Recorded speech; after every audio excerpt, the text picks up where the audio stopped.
अब आप देखें कैसे साजिशें चल रही हैं।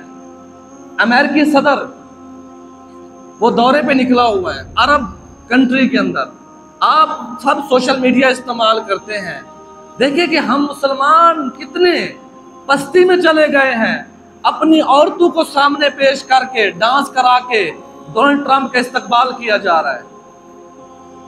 क्या इसलिए अल्लाह पाक ने उन्हें हरमैन का मुहाफिज बनाया था कि कोई यहूदी कोई काफिर आए कि तुम अपने घर की बच्चियों को उनके इस्तकबाल में खड़ा कर दो?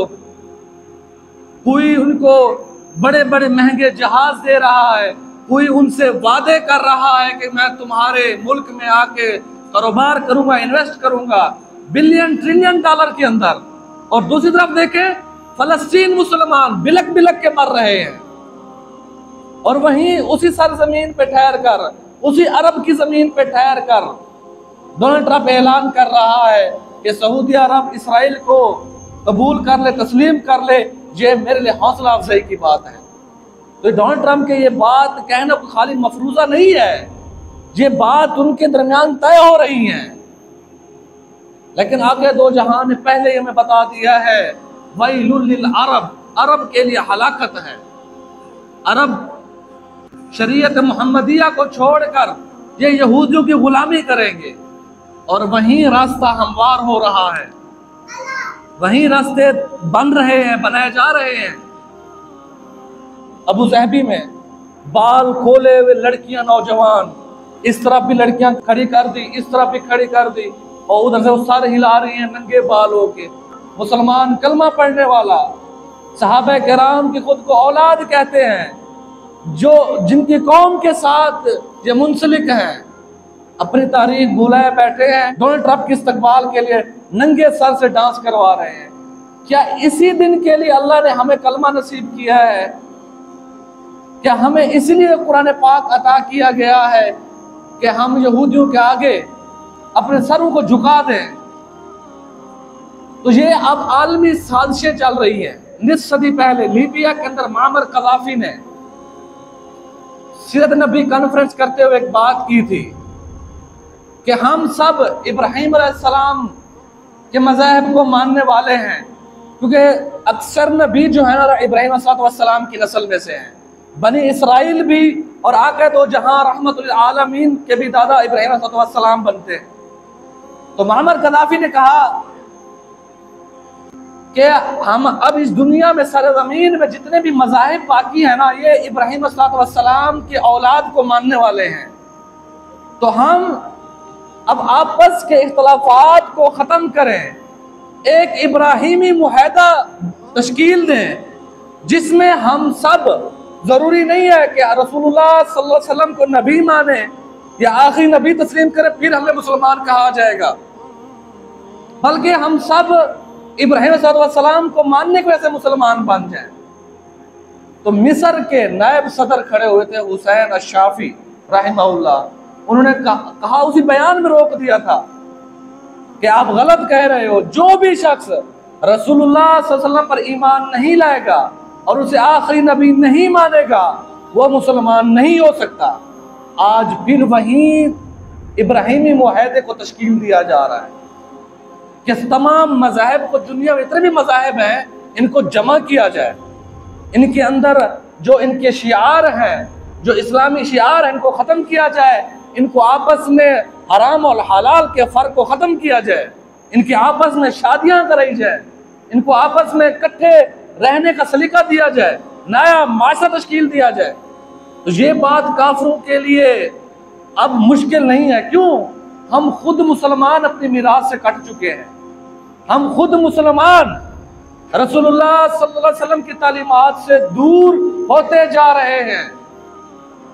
मैं किसी को ताना नहीं देता। क्या हम सब अल्लाह के कलाम को समझते हैं? क्या मैंने जिंदगी में एक मर्तबा अल्लाह रब्बुल इज्जत के कलाम को तर्जमे के साथ पढ़ा है कि मेरा अल्लाह मुझसे क्या फरमा रहे हैं, मेरा अल्लाह मुझे कैसी जिंदगी सिखा रहे हैं, मेरा अल्लाह पाक मुझसे क्या बातें कर रहे हैं, मेरा अल्लाह मुझे जिहाद के लिए क्या सबक दे रहा है, मेरा अल्लाह मुझे शरीयत के लिए क्या सबक दे रहे हैं? नहीं। ये हम सब की पस्ती है। फिक्र करना अदा, मुसीबत आने वाली है, तेरे बर्बादियों के मशवरे हैं आसमानों में। हम अपनी फिक्र करें, हम ये सोचें कि कहीं ये मुसीबत हम सब के ऊपर मुसल्लत ना हो जाए। हम अपने बच्चों को कुरान की तालीमात दें, स्कूल अच्छे से अच्छे स्कूलों में पढ़ाएं, आला से आला तालीम दें, लेकिन सबसे अव्वल तरजीह क्या हो कि मेरे बच्चे को कुरान पढ़ना आए और कुरान का तर्जुमा आए, हदीस मुबारक पढ़नी आए और हदीस मुबारक का तर्जुमा आए। फिर हम मुसलमान दोबारा उठेंगे। अभी हम नीचे की तरफ जा रहे हैं। अगर हमने अभी तक भी होश के नाखून ना लिए, हमने अपने बच्चों को कुरान के साथ ना जोड़ा, इस्लामी तालीमात के साथ ना जोड़ा, तो ज़वाल दूर नहीं है। हमने मरना भी है, अल्लाह को मुंह दिखाना है। अल्लाह पाक ने हम में से हर एक से पूछना है कि तुम बताओ तुमने इस्लाम के लिए क्या किया है। पैसा तो हर कोई कमा रहा है, काफिर भी पैसे के लिए मेहनत कर रहा है, यहूद व हनूद पैसे के लिए मेहनत कर रहे हैं, नसारा भी पैसे के लिए मेहनत कर रहे हैं, और वो हैं बातिल दीन पे। उनका दीन सच नहीं है, हक नहीं है। हम सब का यकीन है, ईमान है कि हमारा कलमा हक है, सच है, हमारे नबी सच्चे और आखिरी नबी थे। तो हम सब की जिम्मेदारी है, और ये कुरान ने जिम्मेदारी जिम्मे लगाई है।